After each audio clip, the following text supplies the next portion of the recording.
Dear viewers, क्या हाल चाल है आपकी। उम्मीद करती हूँ आप सब खैरियत से होंगे और ठीक ठाक होंगे। मेरी प्यारी फैमिली, आज मैं आपको एक ऐसी खीर दिखाने वाली हूँ जो चावलों से बनने वाली है, जो हर स्पून के साथ इतनी क्रीमी और लजीज लगेगी कि बचपन की याद दिला देगी।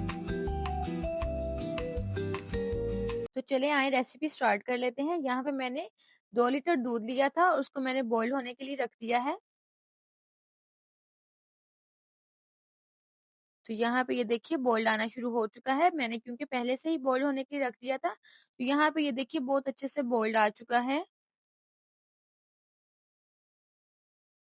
कवर मैंने थोड़ा-सा कर दिया था ताकि दूध गिरे भी ना और इसके अंदर कोई चीज़ भी ना गिरे।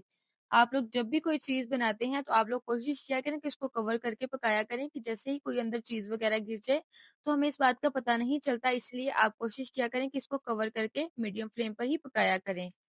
तो यहाँ पे ये देखिए अच्छे से इसका बॉइल्ड आना शुरू हो चुका था। यहाँ पे मैंने कुछ 2-3 टेबलस्पून शुगर ली थी और कुछ मैंने वैसे ही ड्राई चावल लिए थे, उसको मैंने दोनों चीज़ों को अच्छे से पीस लिया था।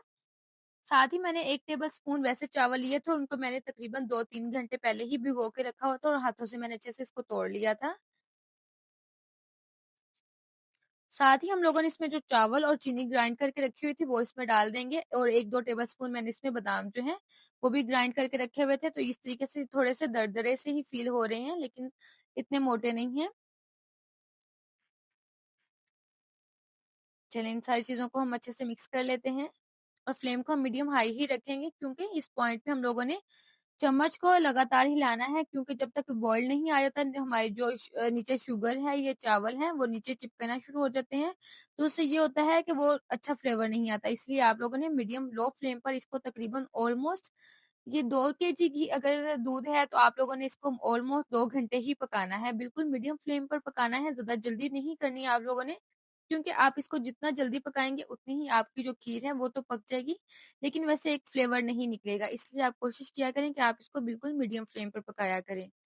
जी, तो यहाँ पे ये देखिए बॉईल आना अच्छे से शुरू हो चुका है, तो अभी हम इसको बिल्कुल मीडियम फ्लेम पर पकाएँगे, ज़्यादा हाई नहीं करेंगे और साथ-साथ इसको चम्मच को हिलाते रहेंगे ताकि ये नीचे से जलना ना शुरू हो जाए। चलें जी, एक दफ़ा हम दोबारा हिला लेते हैं। तो ऑलमोस्ट इसको तकरीबन 1 डेढ़ घंटा हो चुका था और पकने के बाद तकरीबन ये इस तरीके से हो चुकी है। शुगर हमें डालने की ज़रूरत नहीं है, क्योंकि स्टार्टिंग में ही हम लोगों ने 2-3 टेबलस्पून इसमें ग्राइंड करके चावल के साथ ही डाल दी थी। तकरीबन हम इसको थोड़ी देर और पकाएँगे, उसके बाद हम इसकी फ्लेम जो है वो बंद कर देंगे।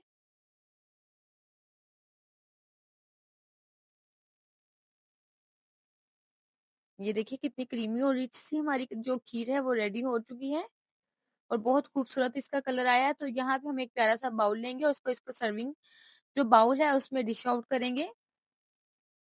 मज़ेदार, बहुत ही अच्छी इलायची खुशबू, बादाम की खुशबू और चावलों की खुशबू आ रही है।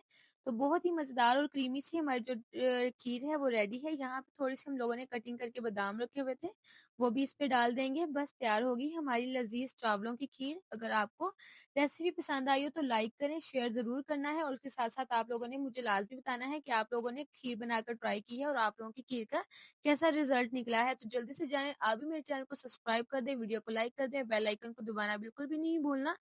तो चलती हूँ, दुआओं में याद रखना है और हँसते मुस्कुराते रहना है। फिर इंशाल्लाह लौट कर आएँगे एक अच्छी-सी रेसिपी के साथ। तब तक के लिए अल्लाह हाफ़िज़।